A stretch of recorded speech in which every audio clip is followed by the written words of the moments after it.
Good morning, students.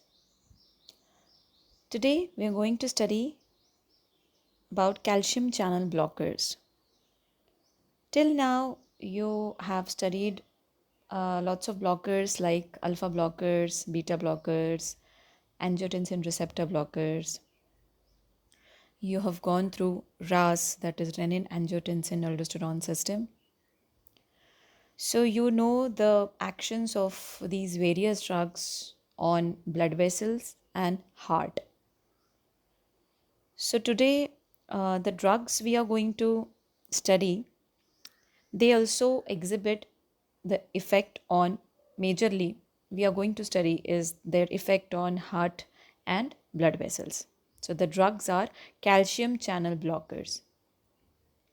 You'll be coming across these calcium channel blockers in the upcoming lectures like hypertension and angina and myocardial infarction.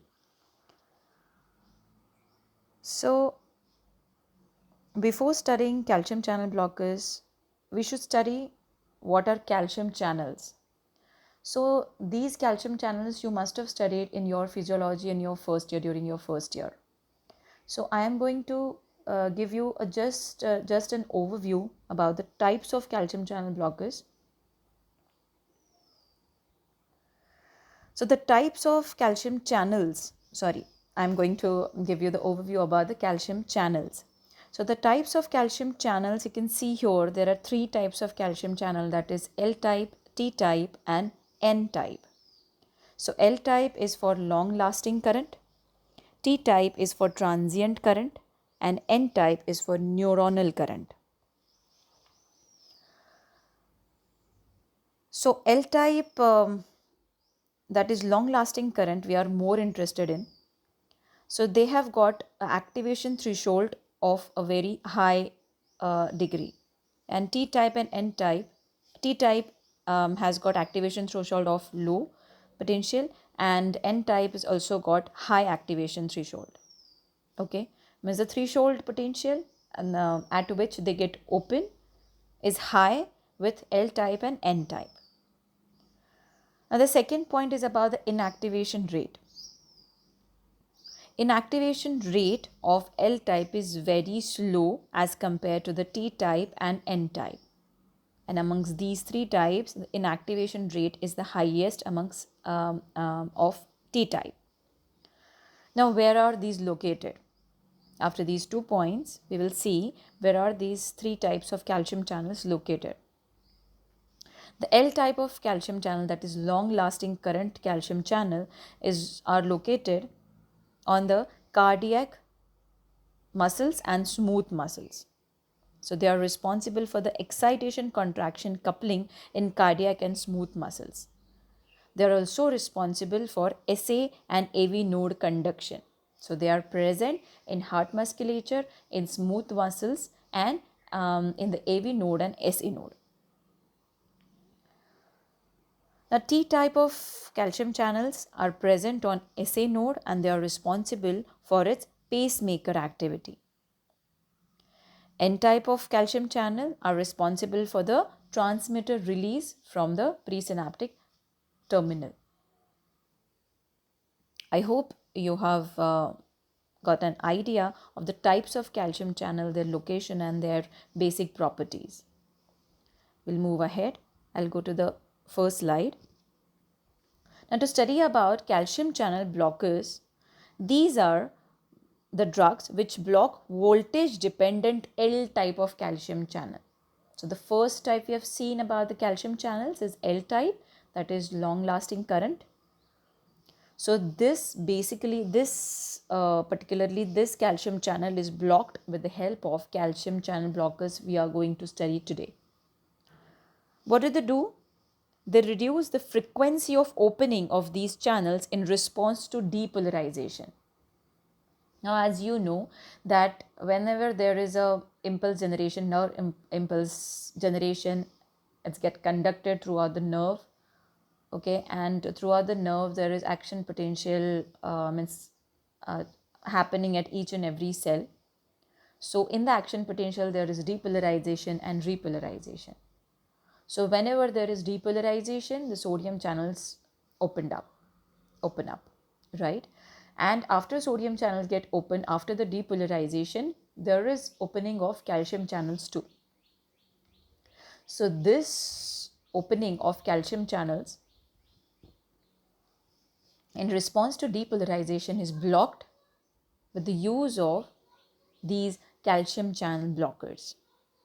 So as there is no depolarization, I mean, after depolarization, if there is no further potential generation, so there will be no contraction or no further conduction will happen. Okay, everything will stop there and there only. So no depolarization, no excitation, no contraction, no relaxation, means all these things will stop there and there only.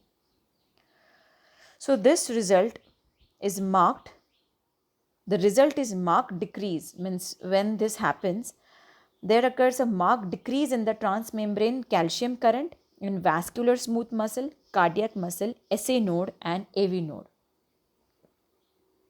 Okay, so this also, as you know, everyone must be knowing that there is a high concentration of calcium present in the extracellular compartment as compared to the intracellular compartment. In the cytosolic in the cytosol, concentration of calcium is much less as compared to the extracellular compartment. Okay, so if we are blocking this calcium channel, there will be no entry of this calcium channel calciums from the extracellular compartment to the intracellular compartment. And this is particularly happening with the L type of calcium channels. So the location we have already seen, L type of calcium channels are present at SA node, AV node, cardiac musculature and smooth muscles. So here smooth muscle, I'm talking about the blood vessels, smooth muscles of the blood vessels.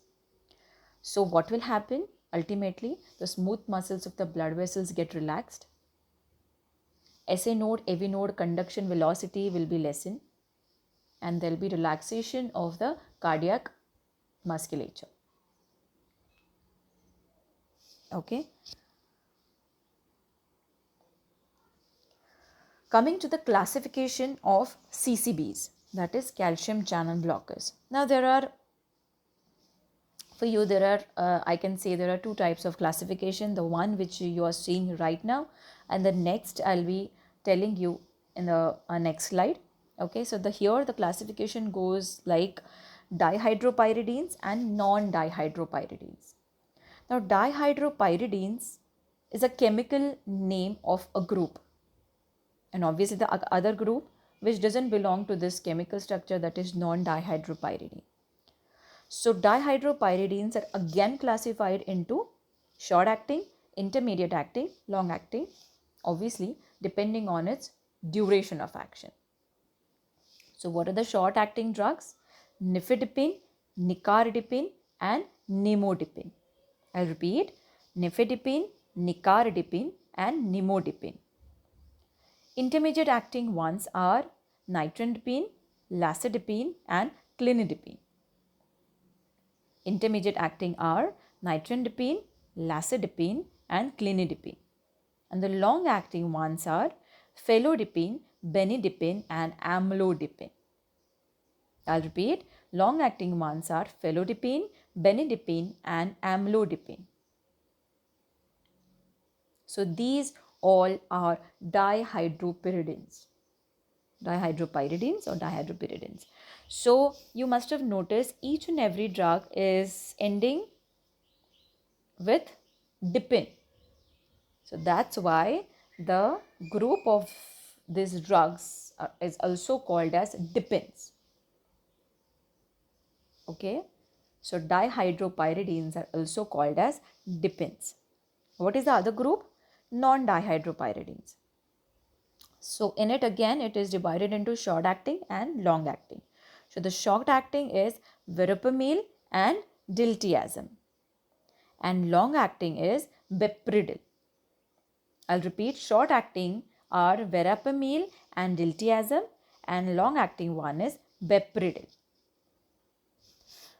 Now going to another type of classification, As you can see here, the first column is showing the chemical group, that is dihydropyridines, benzothiazepines and phenylalkylamines. What is the chemical group name? Dihydropyridines we have seen in the earlier slide. The other chemical name, the names of other groups are benzothiazepines and phenylalkylamines. I'll repeat, benzothiazepines and phenylalkylamines. Okay, dihydropyridines we've seen. Now they can be classified into first generation, second generation and third generation. I'm so sorry. Yes, first generation, second generation and third generation. Now first generation dihydropyridines are nifedipine and nicardipine. Second generation are nifedipine, nicardipine, there are different preparations. Felodipine, isradipine, nimodipine, nisoldipine and nitrindipine. And third generation are amlodipine, lacidipine, clinidipine. Okay. About benzothiazepines, first generation is diltiazem and second generation is diltiazem SR. Phenylalkylamines, first generation is verapamil and second generation is verapamil SR. Okay, so this SR means they are slowly releasing preparations, so obviously the duration of action will increase if the release of the preparations from the from the drug itself, if it is very slow, then the duration of action of the drug will increase. Okay, now coming to the first column, second column of this particular table is, here it is written tissue selectivity. Now about CCBs, you have to remember this, or it is very important to remember what type of tissues or which tissues these three chemical groups are active on. Okay, means dihydropyridines means all the dipines are majorly active, or they are more selective towards the vascular smooth muscle as compared to the myocardial musculature. Okay, so dipines are more selective towards blood vessels. Benzothiazepines are almost equally selective over the blood vessels and myocardium. And about phenylalkylamines, they are more selective towards myocardium as compared to the vessels. So I'll again repeat, dipines like nifedipine is more active on blood vessels, that is they are more selective towards blood vessel. Benzothiazepines like diltiazem, they are almost equally selective on blood vessel as well as myocardium. And phenylalkylamines, that is verapamil, is more selective towards heart, that is myocardium. Now this you please remember always. Okay, we'll move to the next slide. A pharmacological characteristics we have seen earlier, that is verapamil is relatively cardioselective, nifedipine is relatively vascular smooth muscle selective, and diltiazem is selective for both the musculature, that is heart as well as blood vessels. Now the pharmacological actions on heart. Now CCBs, what action do CCBs exhibit on the heart? As I've already told you that CCBs have action majorly on heart and blood vessels. Okay, so on heart, what actions does it produce? They decrease the heart rate, they decrease the force of contraction, and they decrease conduction velocity. So what are the scientific terminology for all these actions? If CCBs are decreasing heart rate, they are called to be having negative chronotropic effect. If they are decreasing force of contraction, they are called to be having negative inotropic effect. And if they are decreasing conduction velocity, They are called to have negative dromotropic effect. Okay, so what negative effects do they produce? They produce negative chronotropic effect, they produce negative inotropic effect and negative dromotropic effect. Getting this? So they decrease heart rate, they decrease force of contraction, and they decrease conduction velocity if they are acting directly on the heart. Okay. Now actions on vascular smooth muscles. Okay, so on all the vasculature, as we have seen, it affects the excitation contraction coupling because they block calcium channel. So it is the muscle or the tissue or the cell is not responding to the depolarization signal because the calcium channels are blocked. There will be no contraction. So ultimately there will be relaxation of the smooth muscles of the blood vessels. Okay, so the peripheral blood vessels get relaxed, and CCBs are more selective over arteries as compared to veins. Okay, so they will decrease afterload. This concept you must be aware of what is preload and what is afterload.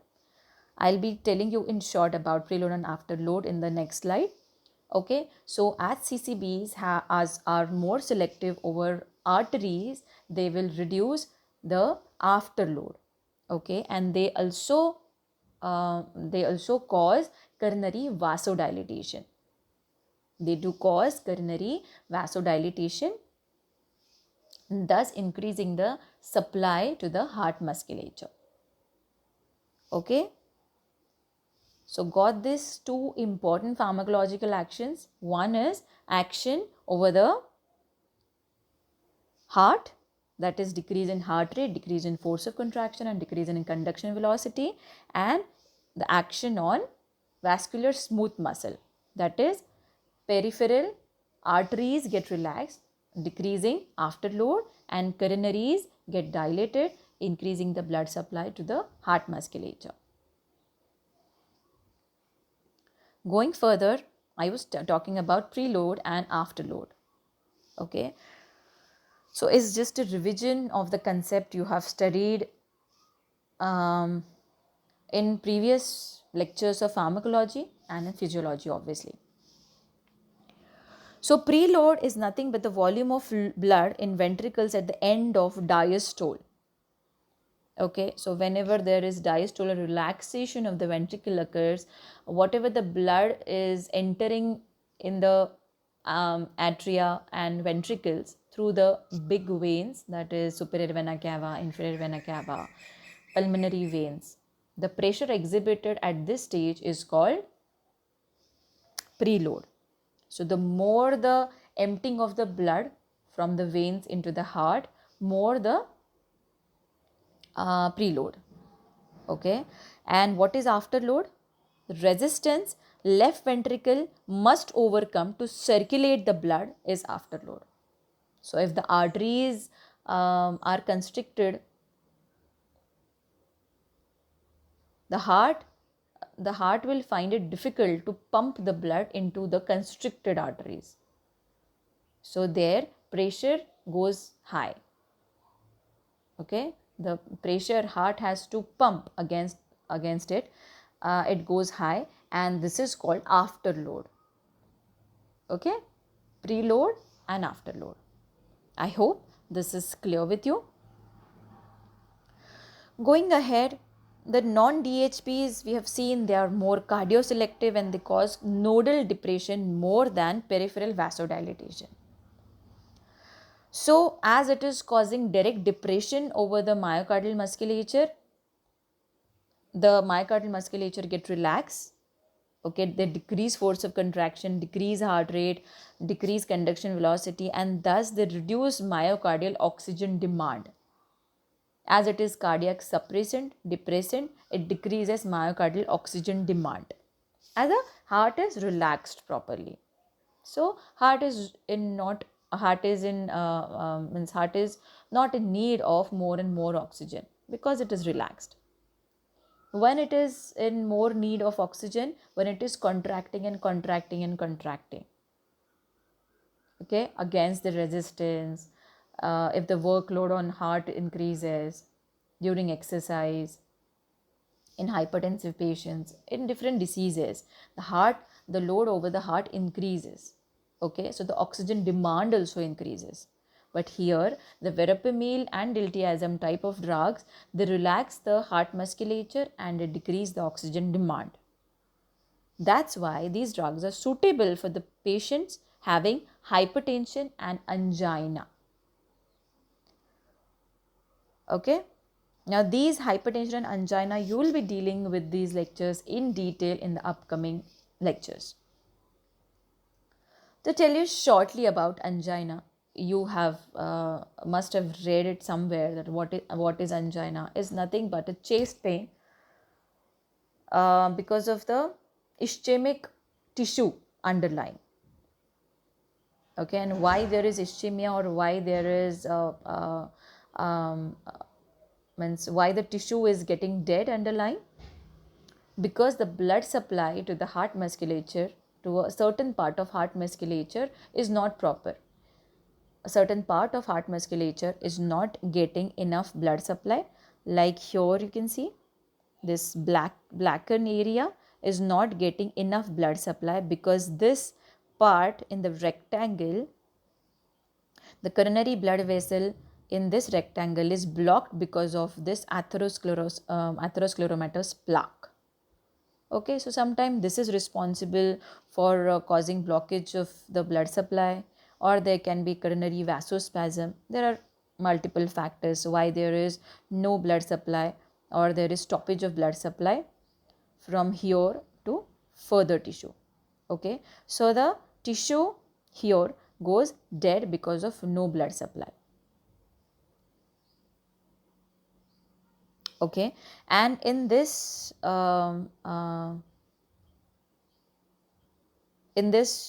problem, that the patient will experience pain because the tissue is getting dead here. Okay, so here what can we do? Either we can dilate the coronaries so that there can be a little blood supply to these tissue. Okay, and we can relax the underlying cardiac musculature so that there is no increase in oxygen demand, there is no need of increasing coronary blood supply. Okay, because if the oxygen demand increases, the oxygen need, or the blood supply need will increase, and here there is a blockage of coronaries.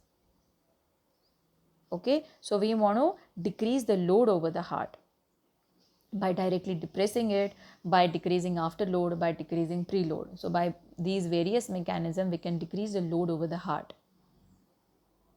So one of the thing is we can use verapamil and diltiazem type of drug so that they can depress cardiac musculature and decreases oxygen demand. Now about DHP group of CCBs, the prototype drug is nifedipine, because it was a first drug which was found out in this group, that is nifedipine. As we have discussed in the classification slide, they are more selective towards blood vessels, okay, leading to vasodilatation. But this vasodilatation, as you all know, will lead to decrease in blood pressure. Okay, and they will stimulate the reflex mechanism, they will stimulate baroreceptors, they will stimulate sympathetic system, and there will be sympathetic stimulation, reflex sympathetic stimulation. Okay, so you can see here in the diagram the peripheral vasodilatation causing reflex sympathetic stimulation. Okay, so it will cause potential reflex increase in heart rate, myocardial contractility, and oxygen demand. Okay, now this is little contrast. What we have studied, the effect of CCB, is that it has got all the negative effects on the heart. But what is nifedipine doing here? Nifedipine is acting peripherally as compared to on the heart, it is more active towards the peripheral blood vessels. So because it is more active towards the peripheral blood vessel, it causes reflex sympathetic overstimulation. That is reflex sympathetic stimulation, sorry. Okay, and this is causing increase in heart rate, increase in force of contraction, and increase in conduction of the cardiac impulses. Okay, so this is a major limiting factor with nifedipine or first generation of CCBs. Okay, are you getting this? Now to tell you about nifedipine is the first prototype. I've already told you. It is not used nowadays because of the effect we have just discussed, that is it increases reflex sympathetic stimulation. It acts rapidly. Now why it is important to know it acts rapidly? Whenever the drug acts rapidly, the body doesn't get time to adapt to its action. So body reacts very fast to its action. So it causes more side effect. As the nifedipine goes inside the body, it causes vasodilatation, and in response the body shows reflex sympathetic activity. Okay, duration of action, as you can see, is very short, that is 3 to 6 hours. So the adverse effect it shows is palpitation, flushing, ankle edema. Okay, so the palpitation, why palpitation is there? Because vasodilatation is causing reflex sympathetic stimulation, baroreceptor stimulation. Okay, so the heart rate increases. Flushing, because of vasodilatation there is flushing. Hypotension, again because of vasodilatation. Headache, again because of vasodilatation. Okay, and why there is ankle edema, it is explained in the next slide. I'll tell you here only that we've seen it causes vasodilatation. Okay, and the vessels before the capillaries are dilated. Okay, and because of reflex sympathetic stimulation, there is constriction of post capillary area, post capillary blood vessels. Okay, so the pre-capillary vasculature is dilated and post capillary vasculature is constricted. So it increases the hydrostatic pressure in the capillaries or before the capillaries. So there is seeping of the fluid out of this vasculature in the extravascular compartment.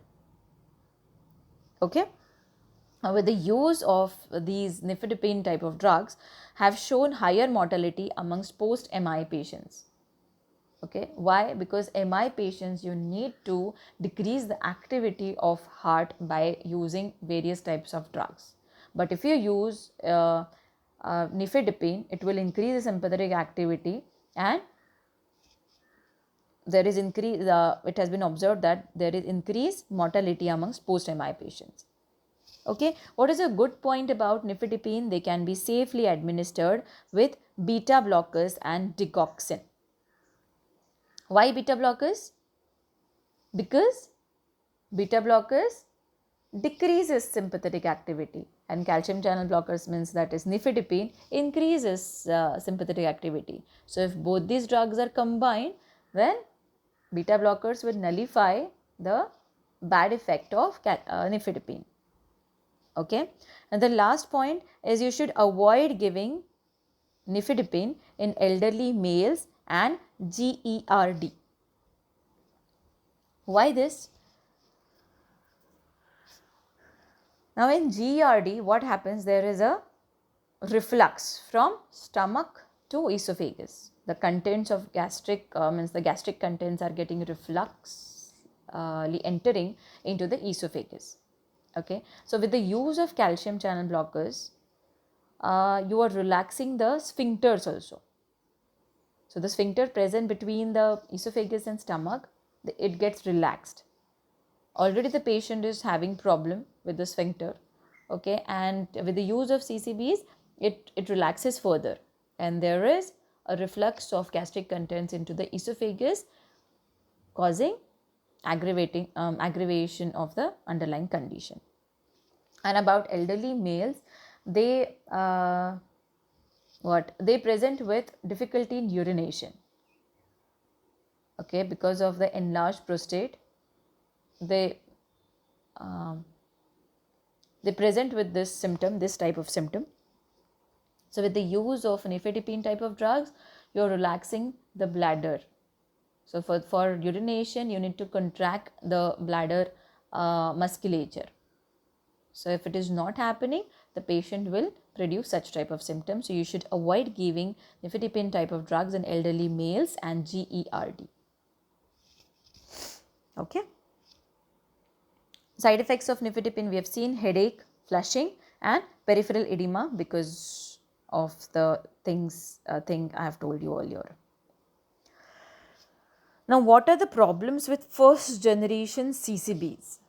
With the use of these first generation, which no one uses nowadays, we've seen that nifedipine may paradoxically exacerbate the frequency of angina pectoris. Now, this can be asked in examination, that what are the limitations of first generation or what are the limitations of nifedipine over the other drugs. Okay, so it can exacerbate underlying angina because it is reflexly increasing the sympathetic activity. Short acting nifedipine increases the mortality in patients with CAD, that is coronary artery disease. Okay, so angina, CAD, all these patients have shown increased mortality. Clinical problems of first generation CCBs are, as we have discussed, it has got rapid onset and short duration of action. So this causes very less time for the body to adapt to its action, causing increase in sympathetic tone, which further causes worsening of angina, CHF or increased risk of mortality. Okay, they can also cause coronary steal phenomena. So what is steal? What is coronary steal? Is nothing but a stealing of blood from coronary vasculature. Means if we give these drugs, they causes coronary vasodilatation. But coronary vasodilatation majorly happens at the ischemic area. Okay, so there will be more blood supply to the ischemic area. And what will happen to non-ischemic area? So there will be shifting of blood from non-ischemic area. All the blood from non-ischemic area to will get shifted to ischemic area because coronaries there are vasodilated, are dilated. Okay, so this is a stealing of blood from non-ischemic area to ischemic area. So this is called coronary steal phenomena. This you will be dealing in detail in angina maybe. Okay, so these are the clinical problems of first generation. Now what about second and third generation? The second and third generation CCBs are very slow in onset. They have got long duration of action. That's why the body gets time to adapt to their action. Okay, so they have got less pronounced increase in sympathetic tone. So they have got reduced chances of positive inotropic effect over the heart. So they can be safely used in angina in hypertensive patients or post-MI patients. That's why, again, repeating that first generation or nifedipine type of drugs should not be given in post-MI patient and angina patient because it increases reflex sympathetic activity. If at all dihydropyridines or dipine type of drugs to be given in such patients, then second or third generation group of CCBs are preferred over nifedipine. Okay. Now it has got one more advantage over the other drugs, that is they have got a promising anti-atherogenic effects. What are those? Use of these drugs enhances the endothelial function and arterial stiffness. They have got antioxidant activities. They have very favorable effect on lipid and glucose metabolism. They enhance the fibrinolytic activity. They inhibit vascular smooth muscle cell growth and proliferation, thus slowing the progression of atheroma. Okay, so this is a advantageous point of CCBs over other type of drugs. The salient features of second generation. We have seen about nifedipine. So what are the other drugs in this group? Amlodipine is very commonly used drug. It is very slowly and completely absorbed drug, and it has got less reflex tachycardia because it's very longer acting drug. Okay, felodipine, it has got more vascular selectivity than nifedipine and amlodipine, and it reduces reflex tachycardia. About nicardipine, it is selective for coronary vessels. Isradipine, it doesn't cause any cardiodepression and suitable for patients with AV block in combination with beta blockers. Okay, I'm just telling you the specific features about each and every drug that will differentiate this drug from nifedipine. About nisoldipine is it is 1000 times potent in preventing contraction of vascular smooth muscle. It has got a higher vascular selectivity, short T half. Okay, but SR preparation, that is slow releasing preparation, is available. Nimodipine, it has got a high lipid soluble, so it is cerebrovascular selective. Nitrindipine, it causes nitric oxide release. Lacetypine, it is again highly vasoselective. Lercanidipine, it is longer duration of action. Benidipine, it is longer acting. Okay, so these are the salient features of other CCBs, and it is in comparison with nifedipine. Okay, we've seen this non-DHP group of CCBs. What do? They causes little peripheral vasodilatation and more action over the heart. That is, it reduces heart rate, reduces inotropism. They cause coronary vasodilatation, and also they are negative dromotropic effect. Okay. Now in detail about verapamil, if a short note comes over verapamil, you should write it causes peripheral vasodilatation but very less as compared to nifedipine. It decreases heart rate, it decreases conduction velocity, and it decreases force of contraction. The reflex tachycardia, a consequence of fall in BP, is blunted by direct negative chronotropic effect. Means it also produces vasodilatation peripherally and reflex sympathetic stimulation, right? But it is also causing direct effect on heart. So these two effects get nullified. The uses, again the same, angina and hypertension it is useful in, and it is also useful in supraventricular tachyarrhythmias. Now it is a type of arrhythmia where the heart rate in case of tachy it goes higher and it is irregularly higher. Arrhythmia means irregular rhythm of the heart. Okay, and tachyarrhythmias means higher irregular rhythm of the heart is going on, and bradyarrhythmia is a decrease in rate and decreased regular rhythm of the heart. Okay, so these are the uses of verapamil. Now, where verapamil is contraindicated, it shouldn't be used in patients with AV block because it decreases the conduction velocity. It should not be used in patients with left ventricular failure because it itself is a cardiac depressant. It is not used in the case of severe hypotension, okay, because it causes vasodilatation as well as decrease in force of contraction. So further it will aggravate the condition.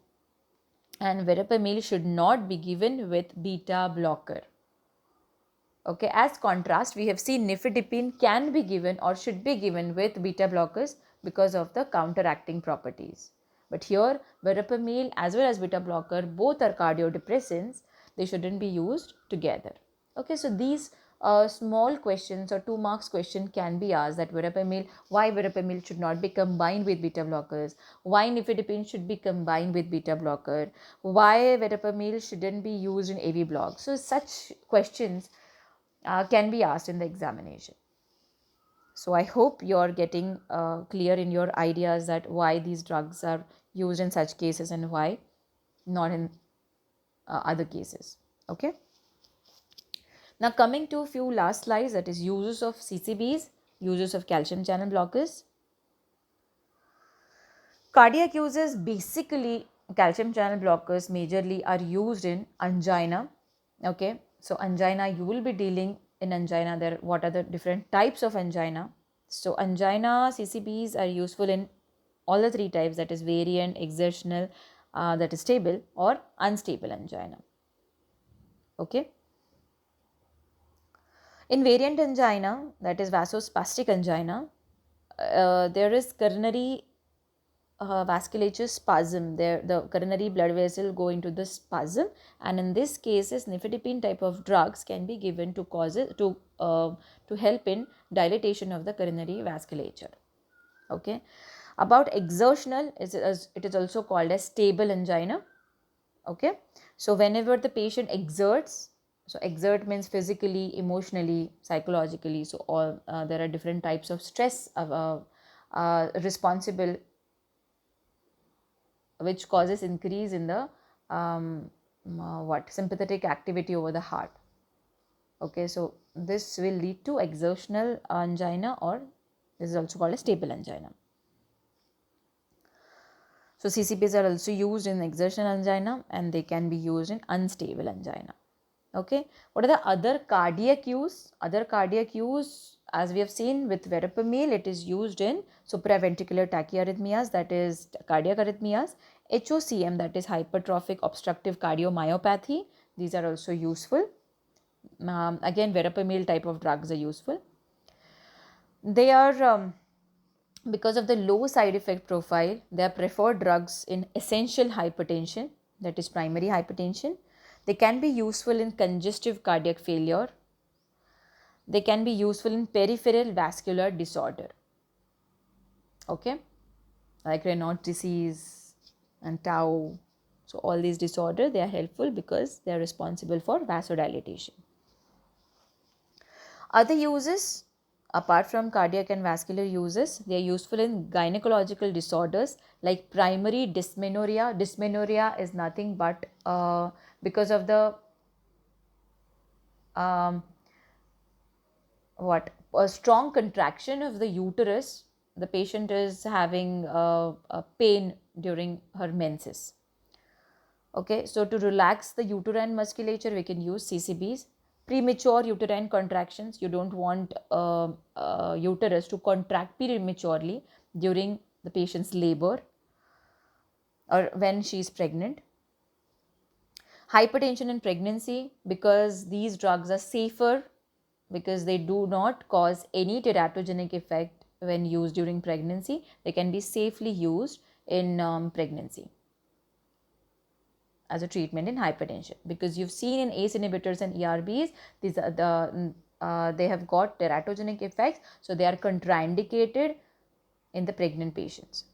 Okay, so CCBs are one of the safe drug which is used in hypertension during pregnancy. Okay, and in the earlier chapters in beta blockers, you've studied that cardioselective beta blockers are also safer drug in the same patients, okay, during pregnancy. Then these CCBs are also useful in urinary incontinence. They are also useful in migraine headache and cerebrovascular conditions such as subarachnoid hemorrhage, cerebrovascular accidents, and intracranial surgeries. Specifically nimodipine, because we've seen that it has got a higher lipid solubility and it penetrates the blood-brain barrier. Okay. Now about the adverse effects of CCBs, we've seen that it causes dizziness, hypertension because of, again, depressing action on heart, vasodilatation. It causes headache, flushing because of vasodilatation. It causes constipation because of the smooth muscle relaxation in the gut. Peripheral edema, we've seen it causes relaxation of the precapillary vasculature and it causes increase in hydrostatic pressure. Bradycardia and cardiac arrest happens with the use of verapamil, and torsade de pointes happens with the use of bepridyl.